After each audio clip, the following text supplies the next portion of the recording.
అహ్మదాబాద్ విమాన ప్రమాదం వెనుక ఎలాంటి కుట్ర కొనలేదని aircraft accident investigation bureau AIB తెలిపింది.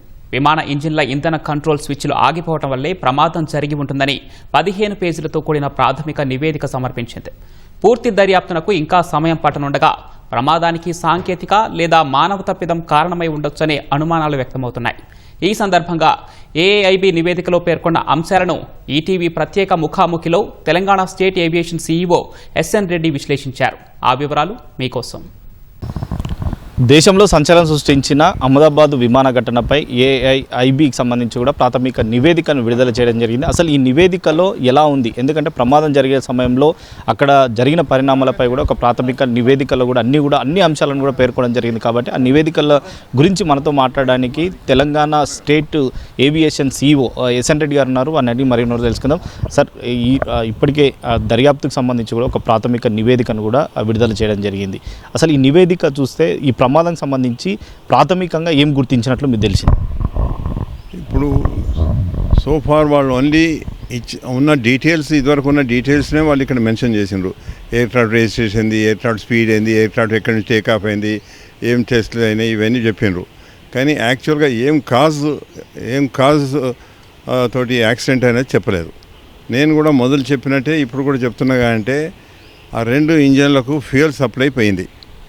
ఎట్లా పోయింది, ఎందుకు పోయింది అనేది వీళ్ళు ఇన్వెస్టిగేట్ చేయాలి. ఇప్పుడు దాని కొరకు వాళ్ళు బ్లాక్ బాక్స్ తోటి చూడాలి. ఏమేమి పోయినాయి, ఫ్యూయల్ పంప్స్ పోయినాయా, ఫ్యాడెక్ పోయిందా, ఎందుకొరకని ఫ్యూయల్ సప్లై కాలేదు అని ఇవన్నీ వాళ్ళు ఇన్వెస్టిగేట్ చేయాలి. ఇంకా వాళ్ళు లాస్ట్ ఏమంటారు అంటే ఇంక ఇన్వెస్టిగేషన్ కంటిన్యూ అవుతుందని చెప్పినారు. ఇప్పుడు ఉన్న పరిస్థితి ప్రకారంగానైతే 2 ఇంజన్లు ఫెయిల్ అయినాయి. 2 ఇంజన్లు ఫెయిల్ కావాలంటే ఓన్లీ 2 రీజన్స్. ఒకటి కంటామినేషన్ ఆఫ్ ఫ్యూయల్, దాంతో ఫ్యూయల్ సప్లై కాకుండా ఇంజన్స్ ఫెయిల్ కావచ్చు. ఇంకొకటి ఏంటంటే ఏవైతే ఫ్యూయల్ పంప్స్ ఉంటాయో, ఫ్యూయల్ పంప్స్ లేకపోతే ఫ్యాడెక్ ఇట్లాంటివి ఏమైనా ఫెయిల్ అయితే కూడా ఆ ఫ్యూయల్ సప్లై లేదు. ఇప్పుడు వీళ్ళ ఇన్వెస్టిగేషన్ ఇప్పుడు ఏమంటున్నారు అంటే అందులో కాక్పిట్లో 2 స్విచెస్ వాళ్ళు ఏదైతే సప్లై చేసే స్విచెస్నే ఫ్యూయల్ కట్ ఆఫ్ చేసినట్టు ఉంది అని అంటున్నారు. దాని కొరకు కూడా పెద్ద ఎవిడెన్స్ ఏం లేదు. ఇప్పుడు 2 ఇంజన్స్ ఫెయిల్ అయినాయి అయితే ప్రూవ్ అయినాయి. 2 ఇంజన్స్ ఫెయిల్ అయితేనే ఆ ర్యాట్ అనేది వస్తుంది. ర్యాట్ అంటే ర్యామ్ ఎయిర్ టర్బైన్ అంటారు. అది ఎప్పుడు కానీ 2 ఇంజన్స్ ఫెయిల్ అయితే ర్యాట్ బయటపడుతుంది. పడి అది హైడ్రాలిక్ను ఎలక్ట్రికల్ సిస్టమ్ ఇస్తే మళ్ళీ మనం ఇంజన్ స్టార్ట్ చేసుకోవచ్చు అనమాట. దాంతో మనకు ఏపీయూ అని ఉంటుంది, యాక్సిలరీ పవర్ యూనిట్ టైర్లో ఉంటుంది. అది కూడా ఆటోమేటిక్గా స్టార్ట్ అవుతుంది. అది కూడా ఇప్పుడు ఇందులో ఎవిడెన్స్ ఉంది. ఆ ర్యాట్ బయటకు వచ్చడంతో మన ఏపీయూ కూడా స్టార్ట్ అయింది అన్న ఎవిడెన్స్ ఉన్నది. కానీ ఆ స్విచెస్ ఎట్లా ఆఫ్ అయినాయి, ఎవరు ఆఫ్ చేసిండ్రు అన్నది లేదు. అందులో ఒక మాట ఏమొచ్చిందంటే, హై ఎందుకు ఆఫ్ చేసినావు అని అడిగాడు ఇంకో పైలట్ను. అడగంటే నేను ఎందుకు ఆఫ్ చేసిన, నేను అసలుకే ఆఫ్ చేయలేదు, నేను ముట్టుకోలేదు అని ఆయన అన్నాడు. అంటే ఏంది, అవి ఎట్లా ఆఫ్ అయినాయి, ఎందుకు ఆఫ్ అయినాయి, అసలు ఆఫ్ అయినాయా లేకపోతే ఫ్యూయల్ సప్లై అయిపోతే వీళ్ళు ఆఫ్ అయినా అనుకున్నారా, ఆ పరిస్థితి అనేది ఇంకా తెలియదు అన్నమాట వాళ్ళకు. అంటే ఒక విమానం టేకాఫ్ అయ్యే సమయంలో అన్ని జాగ్రత్తలు తీసుకుంటారు, తనిఖీలు చేస్తారు. కానీ ఈ ఇంజన్కి సంబంధించి కొన్ని సెకండ్ల వ్యవధిలోనే 2 ఇంజన్లు ఫెయిల్ కావడానికి గల కారణాలు ఏదై ఉండవచ్చు అనుకోవచ్చు. ఇప్పుడు 2 ఇంజన్స్ ఫెయిల్ అవడానికి మాత్రం ఇప్పుడు నేను చెప్పిన రీజన్సే అన్నమాట. లేకుంటే ఎప్పుడో ఒకసారి న్యూయార్క్ దగ్గర 2 ఇంజన్స్ ఫెయిల్ అయిన ఒక ఎయిర్క్రాఫ్ట్కు, దాంట్లో అన్ని బర్డ్స్, ఫాక్ ఆఫ్ బర్డ్స్ అంటే దాని గుంపు వచ్చి 2 ఇంజన్లు పోయేవారు, 2 ఇంజన్లు బ్లాక్ అయిపోయి అప్పుడు 2 ఇంజన్లు ఫెయిల్ అయినాయి. కానీ ఆ ఎయిర్క్రాఫ్ట్కి హైట్ ఉండే వరకు అతడు పైలట్ చూసిండు, నేను ఎక్కడ ల్యాండ్ కావాలి అంటే ఎక్కడ ల్యాండ్ అవడానికి అంత బిల్డింగ్స్ ఉన్నాయి. సో ఒక రివర్ను చూసి ఆ రివర్లో పోయి ల్యాండ్ అయ్యాడు. హడ్సన్ రివర్ అని ఉంది అక్కడ న్యూయార్క్ దగ్గర, పోయి హడ్సన్ రివర్లో ల్యాండ్ అయ్యాడు. ఇక్కడ అట్లా టైం లేకుండా, అట్లా టైం ఉంటే వీళ్ళు కూడా అట్లా చేయగలుగుతారు. టైం ఉంటే వీళ్ళు ఇంజన్స్ మళ్ళీ స్టార్ట్ కూడా చేయగలుగుతారు. అందులో ఎవిడెన్స్ కూడా ఇప్పుడు ఏమున్నది అంటే ఇంజన్ స్టార్ట్ చేసే ట్రై చేస్తే అది ఇంజన్స్ పికప్ అవుతున్నాయి అని కూడా అందులో ఉన్నాయన్నమాట.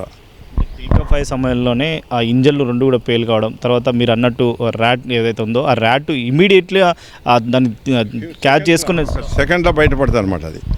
అది ఇంజన్స్ ఎట్లా ఫెయిల్ కాగానే ఇమీడియట్గా బయటపడి ఎందుకు పడుతుంది అంటే ఇమీడియట్గా మనకు హైడ్రాలిక్ను ఎలక్ట్రికల్ సిస్టమ్ మళ్ళీ రివైవ్ చేసిన కూడా పడుతుంది. అది కాగానే ఏమవుతుంది అంటే మళ్ళీ ఆటోమేటిక్గా ఇప్పుడు నేను చెప్పిన ఏపీయూ యాక్సిలరీ పవర్ యూనిట్ ఉంటుంది, అది కూడా స్టార్ట్ అవుతుంది. అది స్టార్ట్ అయ్యే వరకు ఏమైంది అంటే వాళ్ళు మొత్తం క్యాబిన్లోకి ఇక్కడక్కడంతా కరెంట్ వస్తుంది అనమాట. లైట్ ప్రాథమిక నివేదికలో అదే హైట్ ఉండేది ఉంటే, టైం ఉండేది ఉంటే వాళ్ళు ఈ ఏపీయూను ఈ ర్యాట్ వచ్చినందుకు వాళ్ళు ఇంజన్స్ మళ్ళీ స్టార్ట్ చేయగలుగుతారు, రీలైట్ చేయగలుగుతారు. కానీ ఇక్కడ అన్ఫార్చునేట్లీ వీళ్ళకు హైట్ లేదు, టైం లేదు. ఆ ఫ్యూ సెకండ్స్ లోపల they could not do much. Unfortunately ముందర బిల్డింగ్స్ ఉన్నాయి. ఆ బిల్డింగ్స్ లేకున్నా కానీ ప్లేన్ ల్యాండ్ అయ్యేది ఉంటే ప్రోబబ్లీ ఇంత డ్యామేజ్ కాకపోతే ఇన్ని లైఫ్స్ పోకపోతుండే. అంటే ప్రాథమిక నివేదిక ప్రకారం తప్పిదం కేవలం ఇంజన్లు లోపంతోనే జరిగిందా, లేదా ఇంకా టెక్నికల్కి సంబంధించి ఎలాంటి లోపాలను ఇప్పటివరకు గుర్తించారు? ఇదివరకు అయితే వాళ్ళు ఏం గుర్తించలేదు. ఇంకా అది ఇన్వెస్టిగేషన్ జరుగుతున్నది, ఇంకా డీటెయిల్స్ రావాలి. ఇంకా ఫుల్ వాళ్ళు యొక్క బ్లాక్ బాక్స్ తోటి ఏమేమి డీటెయిల్స్ వచ్చినాయి అలా మైన్యూట్ డీటెయిల్స్ కూడా వస్తాయి అన్నమాట. ఆ డీటెయిల్స్ అన్నీ వచ్చినప్పుడు అప్పుడు ఇంకా మనకు మళ్ళీ ఫర్దర్ తెలుస్తుంది ఇంకేం రీజన్స్ ఉండే అన్నది. ఇదివరకు తెలిసింది ఏంటంటే 2 ఇంజన్లు అయితే ఫెయిల్ అయినాయి. అవి ఫెయిల్ అయినందుకే ర్యాట్ వచ్చింది. ర్యాట్ వచ్చడంతో వీళ్ళకు హైడ్రాలిక్ వచ్చింది.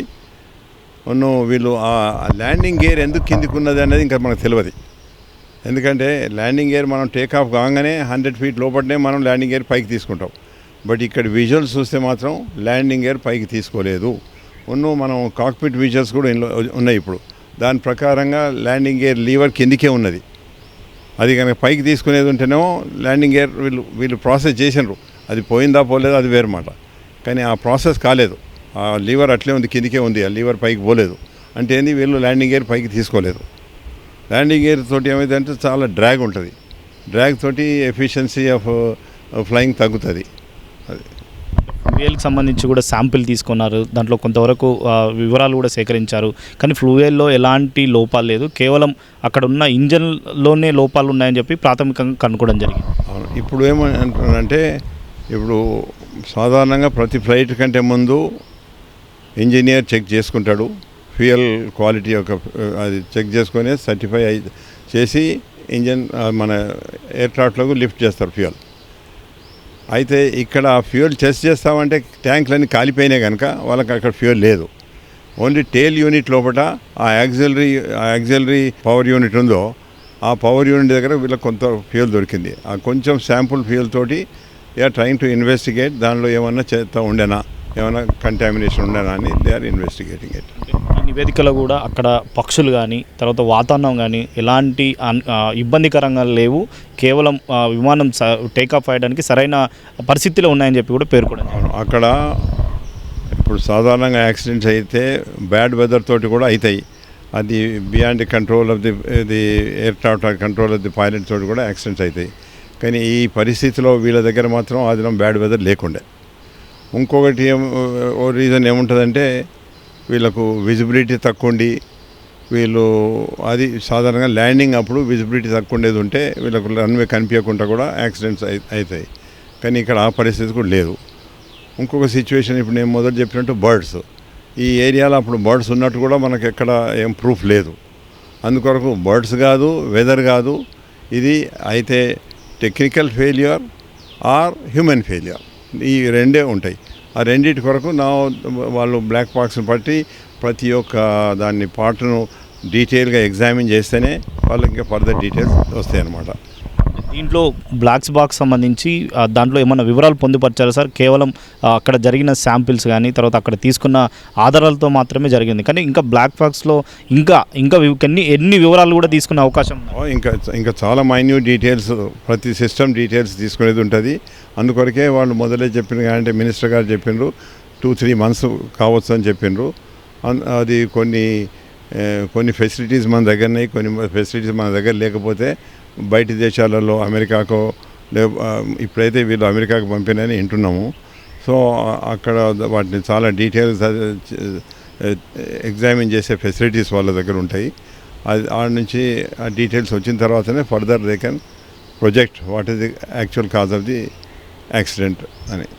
అంటే ఇలాంటి ప్రమాదాలు జరగకుండా అంటే విమాన శాఖ రంగానికి సంబంధించి ఎలాంటి జాగ్రత్తలు తీసుకునే అవకాశాలు ఎక్కువ ఉన్నాయని చెప్పవచ్చు?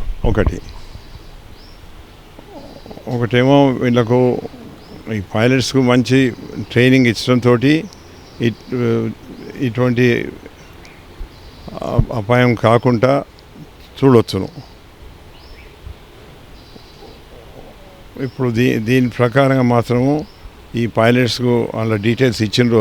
ప్రిలిమినరీ రిపోర్ట్లా వాళ్ళ లైసెన్సులు కరెంట్ ఉన్నాయి, వాళ్ళ ట్రైనింగ్ కరెంట్ ఉన్నది, వాళ్ళ మెడికల్ కరెంట్ ఉన్నది, అన్ని కరెంట్ ఉన్నాయని వచ్చింది డీటెయిల్స్. దాంతో అటువంటి దానిలో ఏం లోపాలు ఉన్నట్టు లేవు. విమానానికి సంబంధించి భద్రత పైన అంటే ఎలాంటి సిఫారసులు చేస్తే బాగుంటుందని చెప్పి మీరు అనుకుంటున్నారు? నేనేమనుకుంటున్నా అంటే ప్రతి ఎయిర్పోర్ట్ కన్స్ట్రక్షన్ అయినప్పుడు మనకు అప్రోచ్ టేకాఫ్ అయిన తర్వాత అటు ల్యాండింగ్ అప్పుడు అప్రోచ్ ఏది ఉంటుందో అట్లీస్ట్ ఒక 1.5 కిలోమీటర్ వరకు బిల్డింగ్స్ రానివ్వద్దు. ఇప్పుడు నేను ఈ శంషాబాద్ ఎయిర్పోర్ట్ కట్టడంలో కూడా మొదటి నుంచి the beginning of inspection of అది మన సెలెక్షన్ ఆఫ్ సైట్ నుంచి కంప్లీట్ అయ్యేదాక I was advisor to government, I was also advisor to GMR. There we have taken all the precautions to see that almost 5-6 kilometers from the runway, both sides, there are no obstructions at all. ఇటువంటి situation రేపు శంషాబాద్లో ఏదో ఉంటే మాత్రం ఇంత అపాయం కాదు. ముందర ఏదో ప్లేన్ గ్రౌండ్లో ల్యాండ్ అవుతారు, ఇంత డ్యామేజ్ కాదు.